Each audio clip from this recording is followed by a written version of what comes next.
Bueno, todo tiene que ver en estos momentos en los principales sitios informativos, las agencias informativas, los programas informativos. Por más que somos magazine, tenemos que informar acerca de lo que es el tema del día, que es el decreto de necesidad y urgencia. El paquete de medidas ómnibus con un montón de leyes que se anunciaron, derogaciones de leyes, cambios profundos, en donde se cuestiona el mecanismo. Sí, a lo mejor se puede estar en coincidencia con lo que plantea La Libertad Avanza, que es el partido que ganó en las últimas elecciones para ser el presidente y para conducir los destinos de la Argentina. Y el tema es que ahora se está cuestionando el modo de implementación. Y entramos a la nota principal de Puntal para compartirla, porque con este DNU, Milei empieza a forzar, ya vamos a empezar a encontrar palabras que tienen que ver con eso, forzar una profunda desregulación de la economía.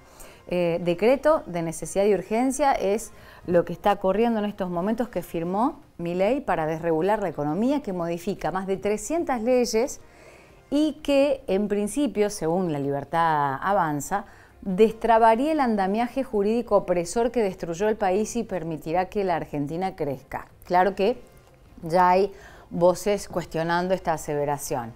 En su primer cadena nacional, desde que asumió hace 10 días el mandatario nacional, anunció que el contenido del DNU tiene la derogación de la ley de alquileres, por ejemplo, que lo veníamos anunciando, estaba siendo previsible este punto, la ley de alquileres se deroga, pero a partir de ahora, ¿no? A partir de este momento, cuando entre en vigencia y sea publicado en el boletín oficial, empieza a regir esta modificación del DNU. Ley de alquileres, ley de abastecimientos derogada, se deroga la de góndolas, se deroga la del observatorio de precios, las desregulaciones de Internet, para que venga la empresa de Elon Musk, el propio Javier Milei lo dijo, la medicina prepaga, se deroga también y se unifica con las obras sociales, de turismo, la implementación de minería a cielo abierto, una reforma laboral, entre muchas otras cosas. Primero, Milei hizo un diagnóstico de la situación de la economía, de las cifras de la pobreza,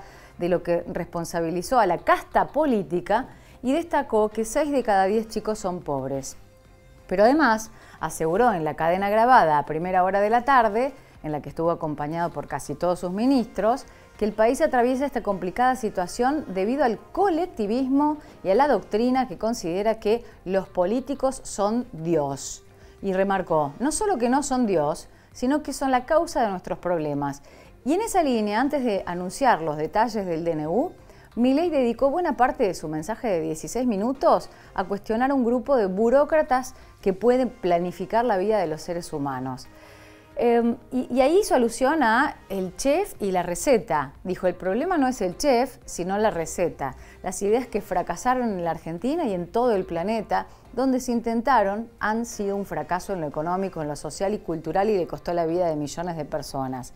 Agregó, nos hemos acostumbrado y tomado como normales intromisiones estatales que son la causa de nuestros problemas y al respecto, bueno, el anuncio en donde corre, ¿no?, intempestivamente la intervención del Estado, tal lo había anunciado en su campaña política.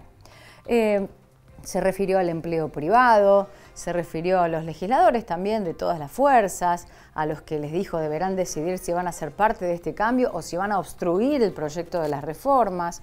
Mientras tanto, ¿qué pasaba en la calle? A medida que pasaba esto, que había sido ocurrido el anuncio, se autoconvocaron muchas personas con cacerolas. Entonces ocurrieron los recordados cacerolazos y cuestionamientos a la legalidad de esto. Pocos minutos después de concluido el mensaje por cadena nacional mediante el cual el presidente Javier Milei anunció estas medidas de desregulación de la economía, comenzaron a circular por las redes los registros de los cacerolazos que se estaban verificando en distintos puntos del país, no solo en Buenos Aires, sino también en Córdoba, en el conurbano, en algunos casos bocinazos de automovilistas. Mientras tanto, y si podemos bajar las fotos, porque están las fotos de los cacerolazos con los carteles. Dirigentes de distintos espacios de la oposición salieron rápidamente a cuestionar la decisión de Milei, que pusieron en duda la localidad. Bueno, ahí están las fotos que vas a encontrar en puntal.com.ar, ¿no?, con el momento en donde la gente se congregaba para manifestarse en contra del decreto. ¿Qué dicen? Que el decreto de desregulación es inconstitucional, que el presidente no tiene facultades para derogar esa batería de leyes, todo nulo, decían, por ejemplo, el diputado nacional por Buenos Aires, Alejandro Topo Rodríguez. En tanto, la diputada de Gen, Margarita Stolbizer, evaluó que las medidas van a contramano de la institucionalidad y el Estado de Derecho, que el presidente usa la cadena nacional para desnostar a la política y a los políticos, rodeado de ellos y sin asumir su condición de tal. Y bueno, y la serie de las medidas que en un rato vamos a repasar porque son 30, pero ya nos está esperando un especialista, abogado, constitucionalista como Ricardo Muñoz, con nuestro móvil. Nos hizo realmente la amabilidad de atendernos a contrarreloj. No habíamos preparado previamente, pero ya estamos con él como para conversar sobre esto, la legalidad, la posibilidad de que esto se lleve adelante desde la legalidad, desde el marco institucional y constitucional. Marce, vamos con ustedes. Adelante, buen día. ¿Qué tal, Pauli? ¿Cómo te va? Muy buen día para vos. Abrazo grande a cada uno de los seguidores de Puntal AM. Tal cual lo decías, fue un verdadero cisma político el decreto de necesidad de urgencia que fuera presentado precisamente por el primer mandatario, Javier Gerardo Milei, en la jornada de ayer, y todo el eco que estuvo de Ushuaia a La Quiaca, ¿no? Me quedo con un término que es utilizado permanentemente en campaña, sobre todo por los sectores más conservadores, que es el término de república. Y uno piensa en la división de poderes en la república y qué alcances puede llegar a tener esto, si ha sido un ataque que va por arriba al Congreso. Bueno, todo eso lo vamos a ir desmenuzando, como siempre, con la amabilidad del doctor Ricardo Muñoz. Bueno, doctor, ¿qué se puede decir al respecto de este DNU? Buen día, muy amable por la invitación. Yo puedo decir lo siguiente: creo que nosotros tenemos que realizar un análisis de la Constitución de la República Argentina en todos sus términos y en todas sus partes. Aparentemente al presidente Milei solamente le interesa el artículo que habla del derecho de propiedad y el resto parece que no lo conoce. Se establece en una república un principio básico y elemental que es el principio de división de poderes, donde a cada uno de los órganos de poder le corresponden determinadas funciones y cada uno es control y controlante de los otros. El proceso de formación y sanción de las leyes ha sido atribuido constitucionalmente al Congreso de la Nación y establece una expresa prohibición al Poder Ejecutivo para que dicte, sancione o emita disposiciones de carácter o de contenido legislativo. Solamente en forma excepcional y cuando hubiere un total y absoluto impedimento para que se siguiera el proceso normal de sanción de las leyes, podrá dictarse un decreto de necesidad y urgencia. Pero el supuesto fáctico que contempla la Constitución para habilitar al presidente a que invada competencias del legislativo es imposibilidad del tratamiento legislativo de un determinado proyecto de ley. En la actualidad no hay absolutamente ningún obstáculo, ningún impedimento, ni nada que impida a que el Congreso pueda sesionar y funcionar normalmente. Le bastaba al Ejecutivo solamente un decreto que diga, convoca al Congreso de la Nación a sesiones extraordinarias para tratar el proyecto de ley, que puede ser el de decreto de necesidad y urgencia, publicado el día de la fecha, para que la situación tornara los cauces constitucionalmente establecidos. Pero el presidente prefirió ignorar la labor del Congreso, no solamente a partir del momento de su asunción, donde da un discurso a sus seguidores de espaldas al Congreso, lo que tiene un valor simbólico muy importante. Estaba ya señalando que iba a gobernar sin el Congreso. El dictado de este decreto de necesidad y urgencia, que tiene características de una norma que habitualmente se considera o denomina como norma ómnibus, porque contempla en sí mismo innumerables, no solamente cantidad de artículos, sino innumerables contenidos que van desde turismo, salud, obras sociales, código civil, ley de sociedades, etcétera, etcétera. Es decir, hay una disposición que deroga leyes, deroga artículos de leyes, sanciona otras normas que modifican el Código Civil, que modifican la Ley de Sociedades Comerciales, que modifica profundamente la legislación laboral. Y no había ninguna, pero absolutamente, no solamente ningún impedimento para que el Congreso trate, discuta y debate este proyecto, sino tampoco había urgencia para que ello sea así. Adviértase que una cosa es el discurso político y otra cosa es el contenido normativo, que van lamentablemente por andariveles distintos. De tal modo que yo creo que este decreto de necesidad y urgencia implica una grosera violación al principio republicano de división de poderes, ignora el funcionamiento del Congreso de la Nación y creo que es de una gravedad institucional tal que va a traer como consecuencia algunas resistencias de carácter social, política, económica por un lado, y por el otro lado casi con seguridad planteos de tipo judicial. A ver, voy a pensar en perspectiva histórica por allí. Hay otros antecedentes en el país, en Latinoamérica. Pienso rápidamente Fujimori y el ladrillazo aquel de Pinochet en los primeros inicios de la dictadura chilena. ¿Hay otros más en Latinoamérica de estas características?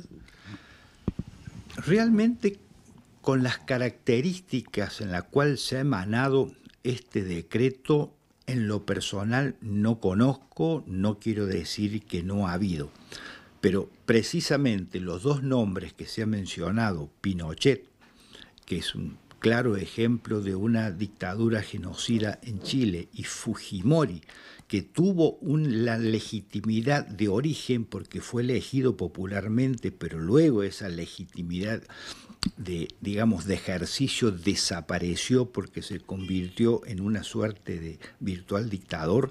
Creo que es un mal ejemplo en la República Argentina haber adoptado esas prácticas. Son lesivas a la democracia. De tal modo que a mí me da la impresión de que al menos hasta este decreto es como si hubiera entronizado una especie de dictador de origen electivo, pero se deslegitima con el ejercicio inconstitucional de un poder incontrolado. Y un poder que uno, haciendo una lectura muy rápida del decreto de necesidad y urgencia, advierte claramente que hay sectores muy beneficiados y sectores muy perjudicados. Acá los trabajadores, sea los formales como los informales, y la clase media en general, y por supuesto jubilados y pensionados, son los grandes perdedores de esta fabulosa transferencia de recursos de los sectores más postergados en favor de los sectores más concentrados y ricos en la República Argentina. Se desnaturalizó la Constitución, que establece que dentro de sus objetivos está alcanzar el bienestar general. Se desnaturaliza la Constitución cuando establece dentro de sus objetivos alcanzar el desarrollo humano, el progreso económico con justicia social. Ese es el núcleo ideológico de la Constitución. Si a este Fujimori local, este presidente Milei, no le gusta, y bueno, que intente llevar adelante el proceso de reforma de la Constitución. Pero nosotros tenemos una Constitución que adopta el Estado constitucional y social de derecho, no un Estado liberticida como el que actualmente pretende llevar Milei. Doctor, si bien es cierto que hay un sinnúmero de puntos, de artículos, por ahí es hasta tedioso analizarlo y es muy reciente también en cuanto a los anuncios, ¿en dónde puede avanzar y en dónde no? Digamos, el decreto, la Constitución establece que hay determinadas materias, temas en los cuales nunca puede dictarse un decreto de necesidad y urgencia, como por ejemplo cuestiones de partidos políticos, cuestiones de carácter penal, cuestiones de carácter tributario. Es decir, ahí bajo ningún punto de vista puede hacerlo. No obstante lo cual, el decreto merece ser analizado detenidamente. ¿Y por qué digo esto? Porque establece, por ejemplo, derógase la ley número tal, derógase la ley número tal, después derógase la ley número tal, derógase el artículo tal de la ley tal. Es decir, que exige la necesidad de un estudio pormenorizado y detallado de cuál es el contenido de las normas derogadas, de las normas modificadas y de las normas sancionadas.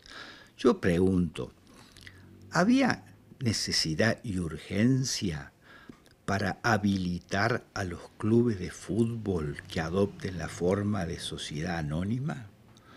¿Había urgencia para habilitar nuevamente la posibilidad de recetas en forma electrónica? ¿O para eliminar controles a las agencias de turismo? Evidentemente que no. Evidentemente que tiene una clara connotación que apunta a destruir las bases del Estado social de derecho y construir alguna otra cosa, pero por supuesto a espaldas de los representantes del pueblo que, bien o mal, nos guste o no nos guste, fueron elegidos democráticamente en la primera vuelta electoral. De tal modo que la comunidad argentina ya se expidió quienes son los legisladores que nos van a representar en el proceso de toma de decisiones. Gracias, doctor. Bueno, me parece bien concreto, casi artículo por artículo. Esta mañana Sturzenegger en una entrevista calificado de institucional, no constitucional, no parece un juego de palabras, pero tiene muy poco de constitucional este DNU. Sí, efectivamente. Bueno, digamos, Sturzenegger ha sido el redactor de este decreto. Es, digamos, un poco el responsable personal, político de este decreto, aunque sin ninguna duda el responsable o los responsables institucionales es el presidente y su gabinete de ministros, porque los decretos de necesidad y urgencia necesitan ser refrendados por los ministros que componen el Poder Ejecutivo. Veremos cuando esto ingrese, este decreto ingrese al Congreso de la Nación, porque tiene que ser sometido al Congreso de la Nación para ser analizado por la Comisión de Seguimiento de los Decretos de Necesidad y Urgencia, a ver qué es lo que dicen nuestros representantes al respecto. Marce. Bien, Pauli, te sumo a la conversación con el doctor Muñoz. Sí, yo no sé si es cómodo por ahí pasarle el auricular para trasladarle la pregunta y para saludarle. Perfecto. Estamos hablando con Ricardo Muñoz, abogado constitucionalista, que nos está dando su visión y explicación, ayudando a entender, ¿no?, lo que pasó con este anuncio, esta explicación del DNU. Gracias, doctor, por atendernos. Paula, de este lado, buen día. Buenos días, Paula, mucho gusto. Bueno, finalmente, para ya liberarlos, estaba escuchando atentamente lo que usted estaba diciendo y usted hacía alusión, ¿no?, a la gravedad institucional y constitucional de este DNU. ¿Qué queda la población?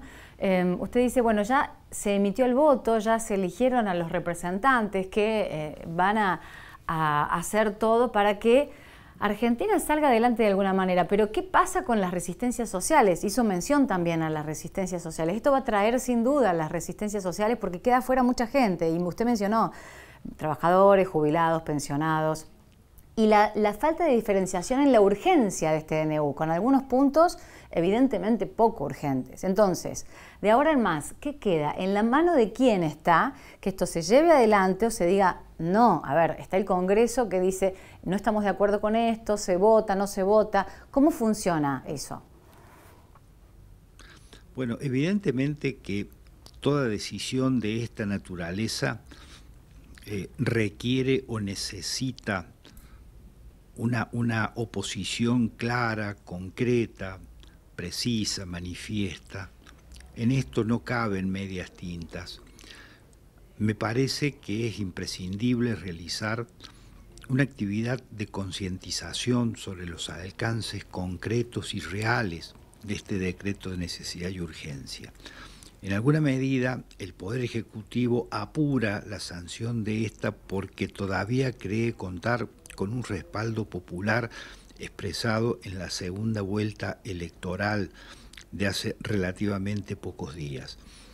Pero tengamos en cuenta que si bien es cierto que hubo una parte importante de ese electorado que lo votó y que comulgaba con las ideas de Milei, también es cierto que otra parte no menos importante de ese electorado que votó a Milei en realidad estaba votando en contra del anterior gobierno, de tal modo que en la actualidad, cuando comienzan a quedar a la luz cuál ha sido la real intención de Milei, cuál es el contenido de cada una de las propuestas normativas de Milei y cuál es el impacto que producen en el seno de una sociedad, no tengo ninguna duda de que ese, en principio, originario apoyo gradualmente se va a ir desmembrando porque esto ataca sin ningún tipo de dudas a los sectores asalariados, a los trabajadores informales, a los jubilados, a los pensionados y a la clase media en general.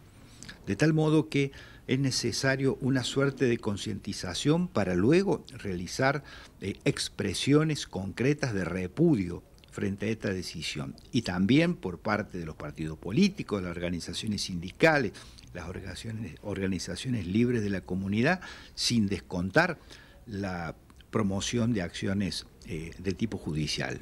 Lo que se pretende es adoptar por parte del gobierno ciertas decisiones que tengan luego carácter irreversible o que sea muy difícil dar la vuelta. Por eso, digamos, la cuestión requiere una necesidad y urgencia, pero del lado del pueblo, frente a esta decisión de ataque a sus derechos. Ha sido muy amable en respondernos y en atendernos hoy. Muchas gracias, Ricardo Muñoz. Gracias a ustedes. Hasta luego. El abogado constitucionalista en diálogo con Puntal AM en la nota del día, en la noticia del día y en la noticia del cierre de año, porque esto va a traer mucho más. Repasamos las medidas rápidamente, una por una, están en la web, en estos momentos las vas a encontrar y sobre cada una de ellas se amerita una nota especial, con un especialista, lo que significa, por ejemplo, la derogación de la ley de alquileres para que el mercado inmobiliario vuelva a funcionar sin problemas, dicen desde el gobierno. Bueno, ¿qué significa? Que se vuelve al estado anterior, no media el estado, o sea, van a arreglar el precio de los alquileres entre locatario y locador. La derogación de la ley de abastecimiento para que el Estado no atente contra el derecho de propiedad de los individuos, mencionan la derogación de la ley de góndolas, de nuevo, para que el Estado deje de meterse en las decisiones de los comerciantes argentinos, se deroga la ley de compra nacional, se deroga el Observatorio de Precios de Economía, se deroga la ley de promoción industrial, la ley de promoción comercial, la normativa que impide la privatización de las empresas públicas, con lo cual ahora todo lo que signifique empresa pública se pone a disposición de privados. Se transforma a las empresas del Estado en sociedades anónimas para su privatización. Se moderniza el régimen laboral para facilitar el proceso de generación de empleo genuino. Y acá no se explica mucho lo que significa, pero hay un montón de aristas, ¿no? La reforma laboral. En la reforma del Código Aduanero, la derogación de la Ley de Tierras, la modificación de la Ley de Manejo de Fuego, la derogación de obligaciones que los ingenios azucareros tienen en materia de producción, la liberación del régimen jurídico vitivinícola, la derogación del Sistema Nacional del Comercio Minero y del Banco de Información Minera, autorización para la cesión del paquete accionario total o parcial de Aerolíneas Argentinas, la política de cielos abiertos, ¿no? Tan discutida y tan resistida, la minería, la modificación del Código Civil y Comercial para reforzar el principio de libertad contractual, la modificación del Código Civil y Comercial, la modificación al marco regulatorio de la medicina prepaga y las obras sociales, este punto importantísimo, la eliminación de las restricciones de precios a la industria prepaga, la incorporación de las empresas de medicina prepaga al régimen de obras sociales, lo decíamos, el establecimiento de la receta electrónica. Lo decía el doctor Ricardo Muñoz, ¿no? Como si eso fuera realmente urgente. Modificaciones al régimen de empresas farmacéuticas. Ahora no es necesario que haya un farmacéutico por farmacia. una cadena de farmacias puede tener un solo farmacéutico y sí va a haber técnicos farmacéuticos. Se modifica la ley de sociedades para que los clubes de fútbol puedan convertirse en sociedades anónimas, se desregulan los servicios de internet satelital y el propio Milei dijo para que empresas como Starlink de Elon Musk vengan a la Argentina. Se desregula el sector turístico eliminando el monopolio de las agencias y se incorpora las herramientas digitales para trámites del registro automotor, entre otras cuestiones, ¿no? Porque es una ley muy grande, decía más de 650 páginas, en donde se enuncian esta treintena de puntos. Pero esto sigue. Bueno, pasamos a otra.